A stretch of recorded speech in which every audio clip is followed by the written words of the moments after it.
సోమిరెడ్డి మంత్రిగా ఉన్నప్పుడే పొదలకూరులో అక్రమ లేఅవుట్స్ పుట్టుకొచ్చాయన్నారు మాజీ మంత్రి కాకాని గోవర్ధన్ రెడ్డి. తాను మంత్రిగా ఉన్నప్పుడు ఒక్క అక్రమ లేఅవుట్ కూడా లేదన్నారు. సోమిరెడ్డి అక్రమ సంపాదన మీద దృష్టి పెట్టారని, లేఅవుట్ వేసిన వారిని బెదిరిస్తున్నారని మండిపడ్డారు. సోమిరెడ్డికి డబ్బు ఇస్తే అక్రమ లేఅవుట్ సక్రమ లేఅవుట్ అవుతుందా అని ప్రశ్నించారు. సోమిరెడ్డి అక్రమాలపై న్యాయ పోరాటం చేస్తామన్నారు కాకాని. ఏమేమి జరిగిందనేటువంటిది 2014-2019 మధ్య పొదలకూరులో ఉన్నటువంటి అక్రమ లేఅవుట్ల వివరాలు మొత్తం సోమిరెడ్డి మంత్రిగా వెలగబెట్టినప్పుడు జరిగినటువంటి అక్రమ లేఅవుట్ల వివరాలన్నీ కూడా అధికారులు 2019లో ప్రభుత్వం అధికారంలోకి వచ్చిన తర్వాత, అంటే మొన్న ఎప్పుడో చెప్పాడు 2019లో అధికారంలోకి వచ్చారు, విచారణ జరిగింది అంటే అప్పుడు ఎవరున్నారు అని అడిగాడు. పిచ్చోడా, ఎప్పుడైనా విచారణ జరిగేది గత ప్రభుత్వంలో జరిగినటువంటి వాటి మీద విచారణ జరుగుతుంది.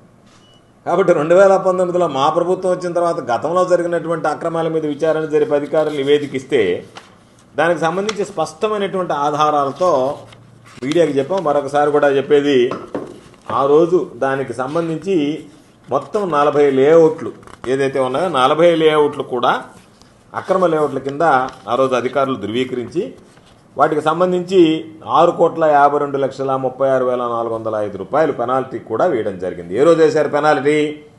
29 అక్టోబర్ 2018, అక్టోబర్ 29వ తేదీ 2018 సంవత్సరం వేశారు. అప్పుడు తమరు మంత్రిగా వెలగబెడుతున్నటువంటి పరిస్థితి.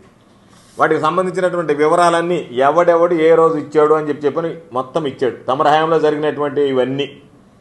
వీటిలో మనం ఒకటి మాట్లాడుతూ ఈ విధంగా ఈ పేరు కూడా పేరుతో సహా చెప్పాడు. వీళ్ళకి సంబంధించినటువంటి దాంట్లో ఒకటి నెట్టెం భాస్కర్కి సంబంధించి ఆల్రెడీ ఆయనకి DTCP అనుమతులకు సంబంధించినటువంటివి మొత్తం రాసి ఉన్నాయి. దీంట్లో తమర హయాంలోనే జరిగింది.